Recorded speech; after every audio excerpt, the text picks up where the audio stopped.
Part 2. Shortly before 10 the next morning, I stood with one small valise in front of Hammond's Drug Store in Old Market Square, waiting for the Innsmouth bus. As the hour for its arrival drew near, I noticed a general drift of the loungers to other places up the street, or to the ideal lunch across the square. Evidently, the ticket agent had not exaggerated the dislike which local people bore toward Innsmouth and its denizens.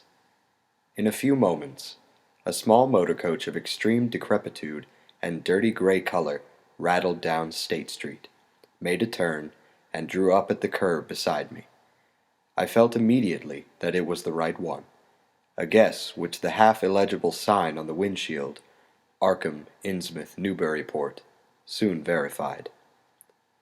There were only 3 passengers, dark, unkempt men of sullen visage and somewhat youthful cast, and when the vehicle stopped, they clumsily shambled out and began walking up State Street in a silent, almost furtive fashion.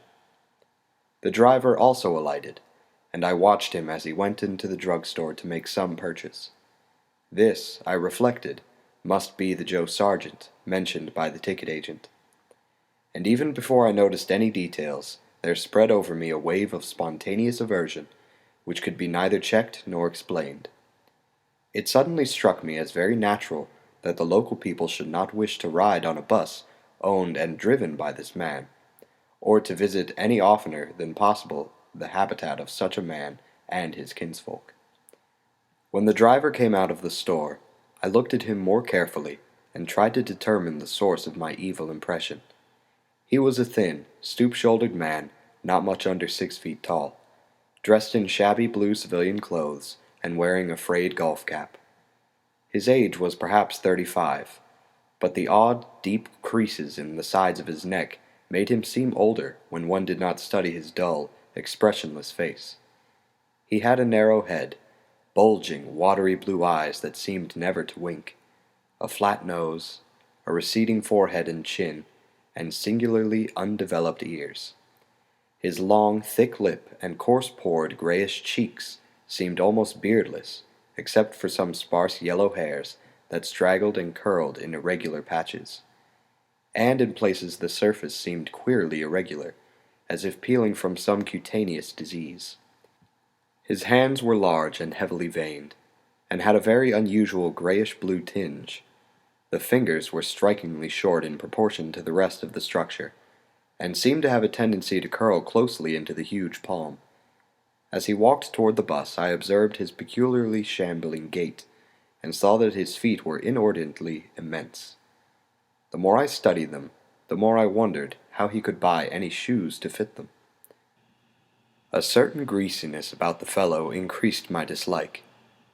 He was evidently given to working or lounging around the fish docks, and carried with him much of their characteristic smell. Just what foreign blood was in him, I could not even guess. His oddities certainly did not look Asiatic, Polynesian, Levantine, or Negroid. Yet I could see why the people found him alien. I myself would have thought of biological degeneration rather than alienage. I was sorry when I saw there would be no other passengers on the bus. Somehow I did not like the idea of riding alone with this driver.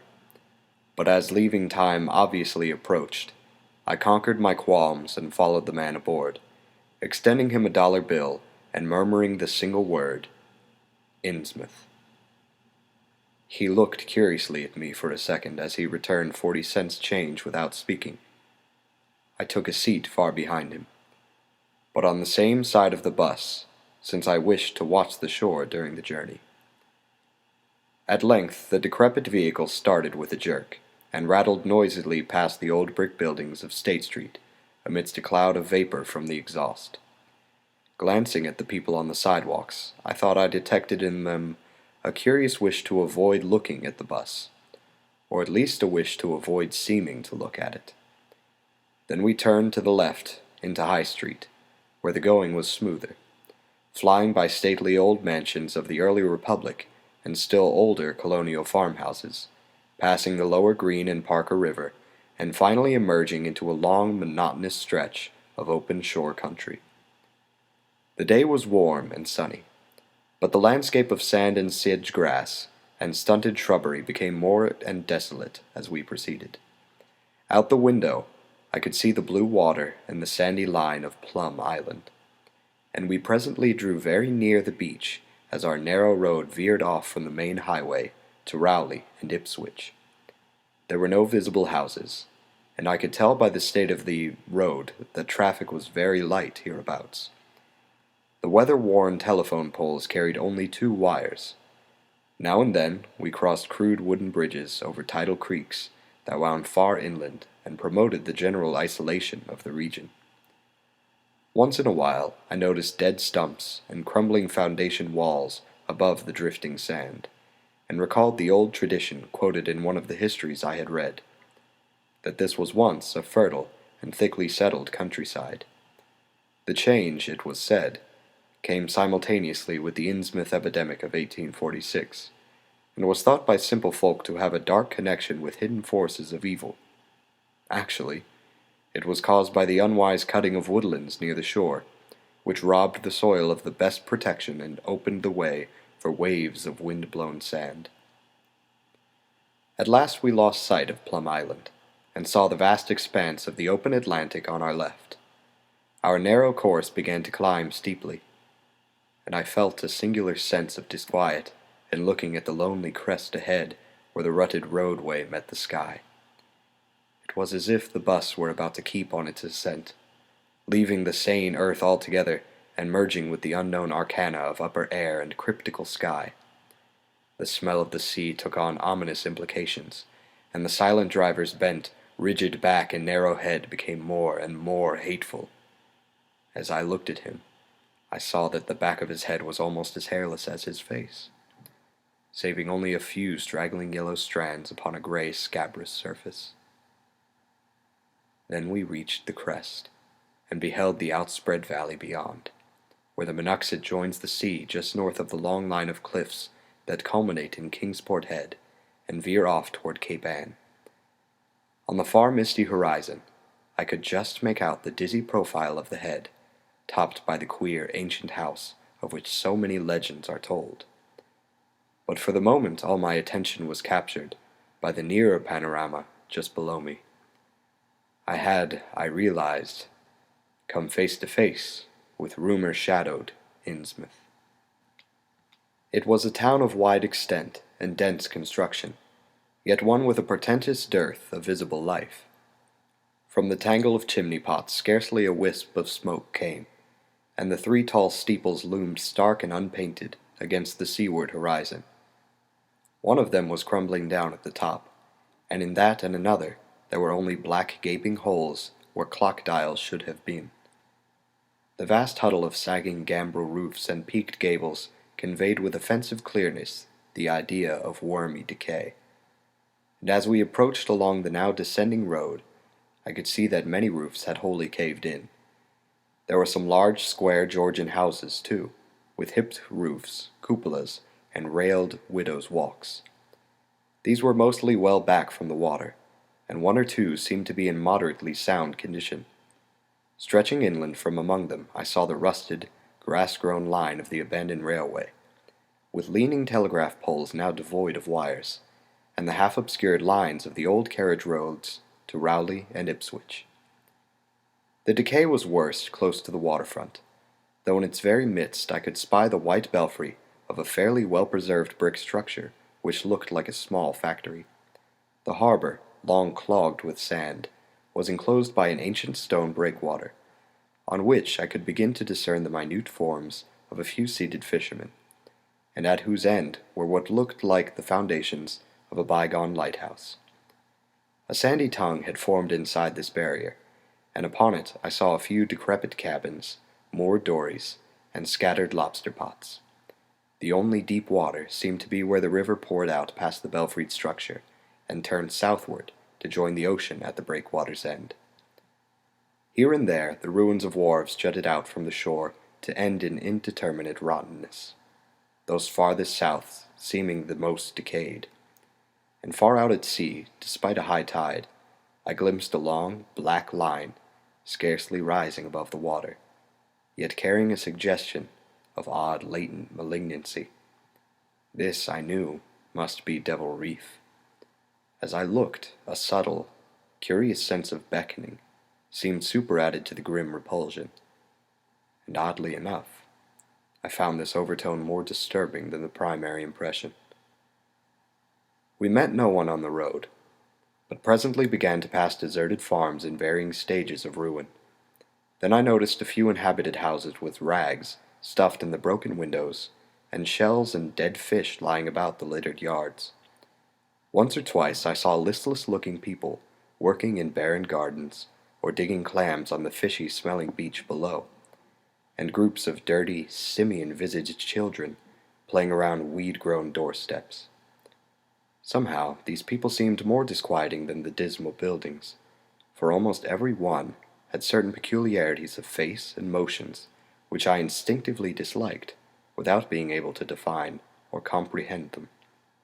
For a second, I thought this typical physique suggested some picture I had seen, perhaps in a book, under circumstances of particular horror or melancholy, but this pseudo-recollection passed very quickly. As the bus reached a lower level, I began to catch the steady note of a waterfall through the unnatural stillness. The leaning, unpainted houses grew thicker, lined both sides of the road, and displayed more urban tendencies than did those we were leaving behind. The panorama ahead had contracted to a street scene, and in spots I could see where a cobblestone pavement and stretches of brick sidewalk had formerly existed. All the houses were apparently deserted, and there were occasional gaps where tumble-down chimneys and cellar walls told of buildings that had collapsed. Pervading everything was the most nauseous, fishy odor imaginable. Soon cross streets and junctions began to appear, those on the left leading to shoreward realms of unpaved squalor and decay, while those on the right shewed vistas of departed grandeur. So far, I had seen no people in the town, but there now came signs of a sparse habitation, curtained windows here and there, and an occasional battered motor car at the curb.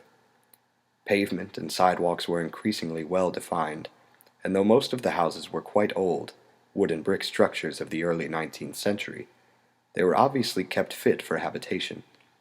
As an amateur antiquarian, I almost lost my olfactory disgust, and my feeling of menace and repulsion amidst this rich, unaltered survival from the past. But I was not to reach my destination without one very strong impression of poignantly disagreeable quality. The bus had come to a sort of open concourse or radio point with churches on two sides and the bedraggled remains of a circular green in the center, and I was looking at a large pillared hall on the right-hand junction ahead. The structure's once white paint was now gray and peeling, and the black and gold sign on the pediment was so faded that I could only with difficulty make out the words, Esoteric Order of Dagon. This, then, was the former Masonic Hall, now given over to a degraded cult. As I strained to decipher this inscription, my notice was distracted by the raucous tones of a cracked bell across the street, and I quickly turned to look out the window on my side of the coach. The sound came from a squat stone church of manifestly later date than most of the houses, built in a clumsy Gothic fashion, and having a disproportionately high basement with shuttered windows. Though the hands of its clock were missing on the side I glimpsed, I knew that those hoarse strokes were tolling the hour of 11. Then suddenly, all thoughts of time were blotted out by an onrushing image of sharp intensity and unaccountable horror, which had seized me before I knew what it really was. The door of the church basement was open, revealing a rectangle of blackness inside, and as I looked, a certain object crossed or seemed to cross that dark rectangle, burning into my brain a momentary conception of nightmare, which was all the more maddening because analysis could not shew a single nightmarish quality in it. It was a living object, the first except the driver that I had seen since entering the compact part of town, and had I been in a steadier mood, I would have found nothing whatever of terror in it. Clearly, as I realized a moment later, it was the pastor, clad in some peculiar vestments doubtless introduced since the Order of Dagon had modified the ritual of the local churches. The thing which had probably caught my first subconscious glance and supplied the touch of bizarre horror was the tall tiara he wore, an almost exact duplicate of the one Miss Tilton had showed me the previous evening. This, acting on my imagination, had supplied namelessly sinister qualities to the indeterminate face and robed, shambling form beneath it. There was not, I soon decided, any reason why I should have felt that shuddering touch of evil pseudo-memory. Was it not natural that a local mystery cult should adopt among its regimentals an unique type of headdress made familiar to the community in some strange way, perhaps as treasure trove? A very thin sprinkling of repellent-looking youngish people now became visible on the sidewalks, lone individuals, and silent knots of 2 or 3. The lower floors of the crumbling houses sometimes harbored small shops with dingy signs, and I noticed a parked truck or two as we rattled along. The sound of waterfalls became more and more distinct, and presently I saw a fairly deep river gorge ahead, spanned by a wide, iron-railed highway bridge, beyond which a large square opened out. As we clanked over the bridge, I looked out on both sides and observed some factory buildings on the edge of the grassy bluff, or part way down. The water far below was very abundant, and I could see 2 vigorous sets of falls upstream on my right, and at least 1 downstream on my left. From this point the noise was quite deafening. Then we rolled into the large semicircular square across the river, and drew up to the right-hand side in front of a tall, cupola-crowned building with remnants of yellow paint, and with a half-effaced sign proclaiming it to be the Gilman House. I was glad to be out of that bus, and at once proceeded to check my valise in the shabby hotel lobby. There was only one person in sight, an elderly man without what I had come to call the Innsmouth look, and I decided not to ask him any of the questions which bothered me, remembering that odd things had been noticed in this hotel. Instead, I strolled out on the square, from which the bus had already gone, and studied the scene minutely and appraisingly. One side of the cobblestoned open space was the straight line of the river. The other was a semicircle of slant-roofed brick buildings of about the 1800 period, from which several streets radiated away to the southeast, south, and southwest. Lamps were depressingly few and small, all low-powered incandescents, and I was glad that my plans called for departure before dark, even though I knew the moon would be bright. The buildings were all in fair condition, and included perhaps a dozen shops in current operation, of which one was a grocery of the First National chain. Others, a dismal restaurant, a drug-store, and a wholesale fish dealer's office, and still another, at the eastward extremity of the square near the river, an office of the town's only industry, the Marsh Refining Company. There were perhaps 10 people visible, and 4 or 5 automobiles and motor trucks stood scattered about. I did not need to be told that this was the civic center of Innsmouth. Eastward, I could catch blue glimpses of the harbor, against which rose the decaying remains of 3 once beautiful Georgian steeples, and toward the shore on the opposite bank of the river I saw the white belfry surmounting what I took to be the Marsh refinery. For some reason or other, I chose to make my first inquiries at the chain grocery, whose personnel was not likely to be native to Innsmouth. I found a solitary boy of about 17 in charge, and was pleased to note the brightness and affability which promised cheerful information. He seemed exceptionally eager to talk, and I soon gathered that he did not like the place, its fishy smell, or its furtive people. A word with any outsider was a relief to him. He hailed from Arkham, boarded with a family who came from Ipswich, and went back whenever he got a moment off. His family did not like him to work in Innsmouth, but the chain had transferred him there, and he did not wish to give up his job. There was, he said, no public library or chamber of commerce in Innsmouth, but I could probably find my way about. The street I had come down was Federal. West of that were the fine old residence streets, Broad, Washington, Lafayette, and Adams. and east of it were the shoreward slums. It was in these slums, along Main Street, that I could find the old Georgian churches, but they were all long abandoned. It would be well not to make oneself too conspicuous in such neighborhoods, especially north of the river, since the people were sullen and hostile. Some strangers had even disappeared. Certain spots were almost forbidden territory, as he had learned at considerable cost. One must not, for example, linger much around the Marsh refinery, or around any of the still-used churches, or around the pillared order of Dagon Hall at New Church Green. Those churches were very odd, all violently disavowed by their respective denominations elsewhere, and apparently using the queerest kind of ceremonials and clerical vestments. Their creeds were heterodox and mysterious, involving hints of certain marvelous transformations leading to bodily immortality, of a sort on this earth.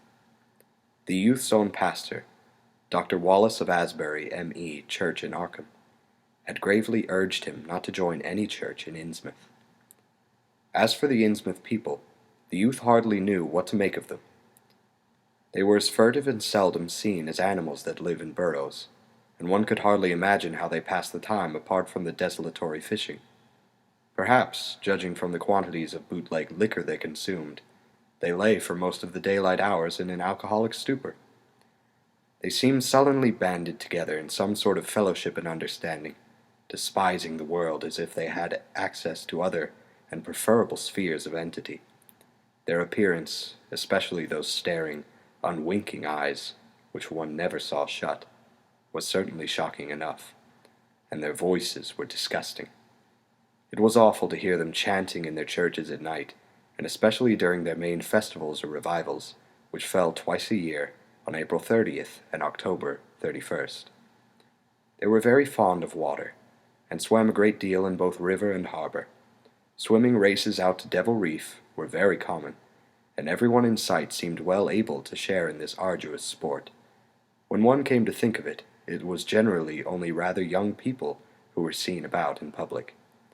And of these, the oldest were apt to be the most tainted-looking.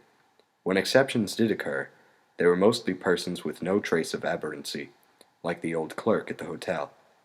One wondered what became of the bulk of the older folk, and whether the Innsmouth look were not a strange and insidious disease phenomenon which increased its hold as years advanced.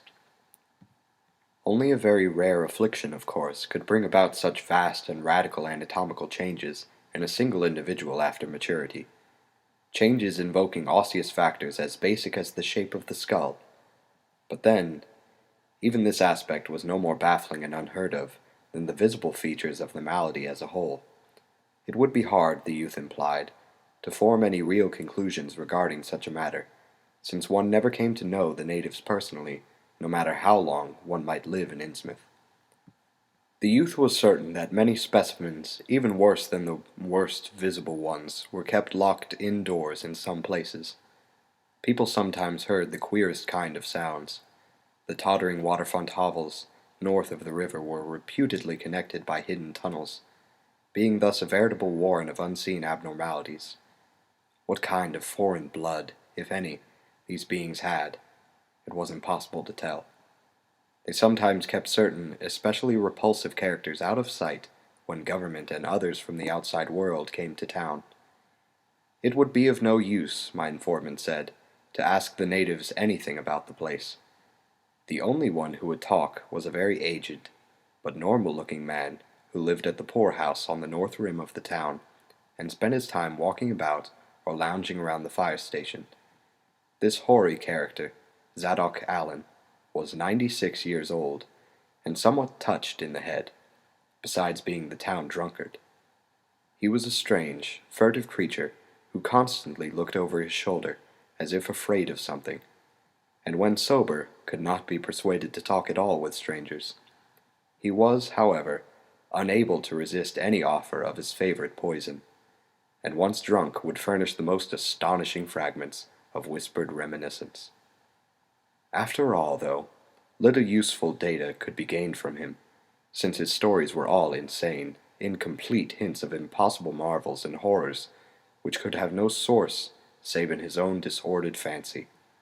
Nobody ever believed him, but the natives did not like him to drink and talk with strangers, and it was not always safe to be seen questioning him. It was probably from him that some of the wildest popular whispers and delusions were derived. Several non-native residents and reported monstrous glimpses from time to time, but between old Zadok's tales and the malformed inhabitants, it was no wonder such illusions were current. None of the non-natives ever stayed out late at night, there being a widespread impression that it was not wise to do so. Besides, the streets were loathsomely dark. As for business, the abundance of fish was certainly almost uncanny, but the natives were taking less and less advantage of it. Moreover, prices were falling, and competition was growing. Of course, the town's real business was the refinery, whose commercial office was on the square, only a few doors east of where we stood. Old Man Marsh was never seen, but sometimes went to the works in a closed, curtained car. There were all sorts of rumors about how Marsh had come to look. He had once been a great dandy, and people said he still wore the frock-coated finery of the Edwardian age, curiously adapted to certain deformities. His son had formerly conducted the office in the square, but latterly they had been keeping out of sight a good deal, and leaving the brunt of affairs to the younger generation. The sons and their sisters had come to look very queer, especially the elder ones, and it was said that their health was failing. One of the Marsh daughters was a repellent, reptilian-looking woman who wore an excess of weird jewelry clearly of the same exotic tradition as that to which the strange tiara belonged. My informant had noticed it many times, and had heard it spoken of as coming from some secret horde, either of pirates or of demons. The clergymen, or priests, or whatever they were called nowadays, also wore this kind of ornament as a headdress, but one seldom caught glimpses of them. Other specimens the youth had not seen, though many were rumored to exist around Innsmouth. The Marshes, together with the other three gently bred families of the town, the Waits, the Gilmans, and the Elliots, were all very retiring. They lived in immense houses along Washington Street, and several were reputed to harbor in concealment certain living kinsfolk whose personal aspect forbade public view, and whose deaths had been reported and recorded. Warning me that many of the street signs were down, the youth drew for my benefit a rough but ample and painstaking sketch map of the town's salient features. After a moment's study, I felt sure that it would be of great help, and pocketed it with profuse thanks. Disliking the dinginess of the single restaurant I had seen, I bought a fair supply of cheese crackers and ginger wafers to serve as a lunch later on. My program, I decided, would be to thread the principal streets, talk with any non-natives I might encounter, and catch the 8 o'clock coach for Arkham. The town, I could see, formed a significant and exaggerated example of communal decay, but being no sociologist, I would limit my serious observations to the field of architecture. Thus I began my systematic though half-bewildered tour of Innsmouth's narrow, shadow-blighted ways. Crossing the bridge and turning toward the roar of the lower falls, I passed close to the Marsh refinery, which seemed to be oddly free from the noise of the industry. The building stood on the steep river bluff, near a bridge and an open confluence of streets, which I took to be the earliest civic center, displaced after the Revolution by the present town square. Recrossing the gorge on the Main Street Bridge, I struck a region of utter desertion, which somehow made me shudder.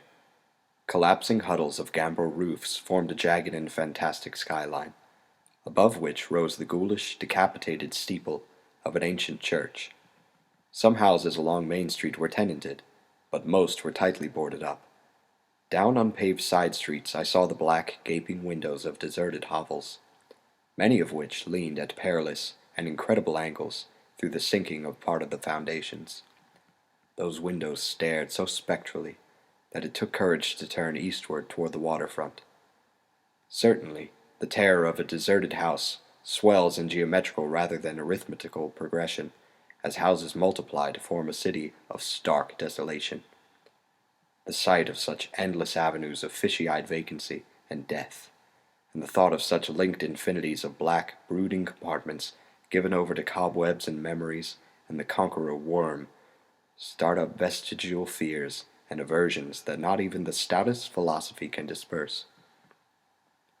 Fish Street was as deserted as Maine, though it differed in having many brick and stone warehouses still in excellent shape.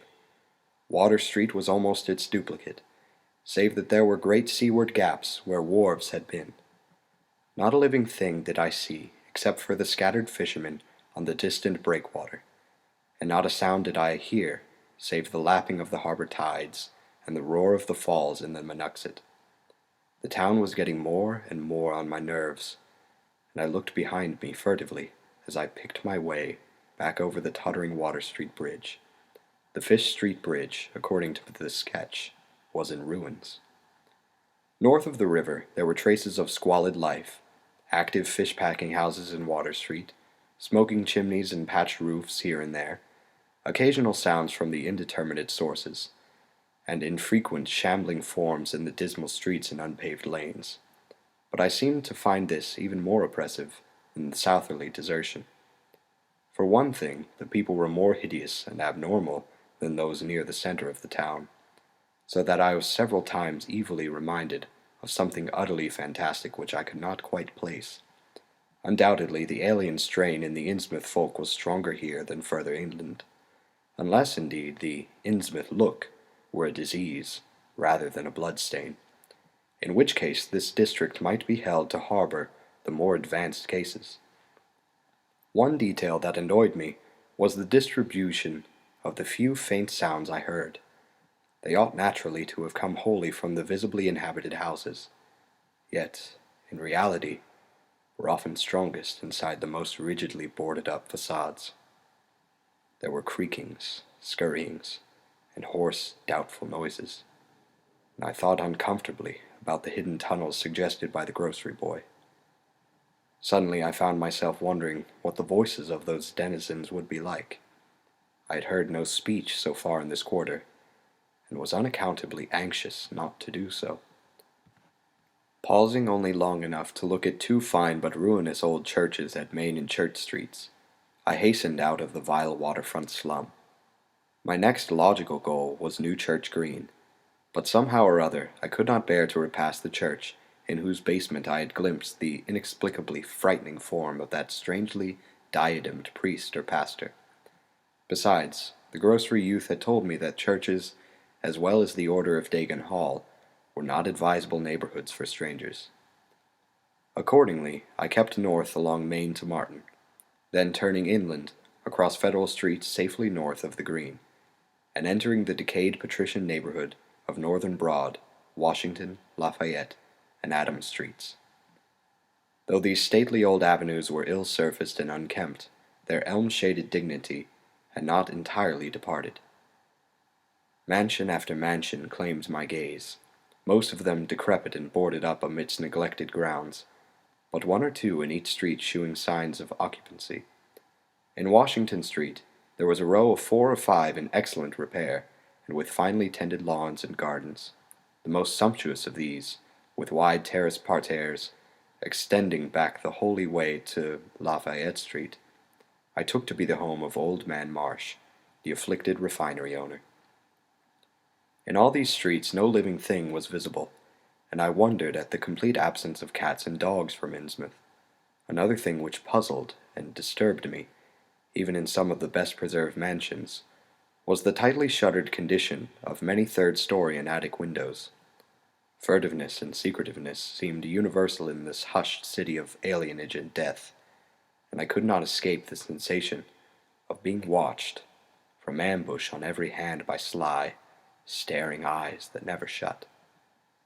I shivered as the cracked stroke of 3 sounded from the belfry on my left. Too well did I recall the squat church from which those notes came. Following Washington Street toward the river, I now faced a new zone of former industry and commerce, noting the ruins of a factory ahead and seeing others with the traces of an old railway station and covered railway bridge beyond, up the gorge on my right. The uncertain bridge now before me posted with a warning sign, but I took the risk and crossed again to the south bank where traces of life reappeared. Furtive, shambling creatures stared cryptically in my direction, and more normal faces eyed me coldly and curiously. Innsmouth was rapidly becoming intolerable, and I turned down Payne Street toward the square in the hope of getting some vehicle to take me to Arkham before the still distant starting time of that sinister bus. It was then that I saw the tumble-down fire station on my left, and noticed the red-faced, bushy-bearded, watery-eyed old man in nondescript rags, who sat on a bench in front of it, talking with a pair of unkempt but not abnormal-looking firemen. This, of course, must be Zadok Allen, the half-crazed, licorice nonagenarian whose tales of old Innsmouth and its shadow were so hideous and incredible.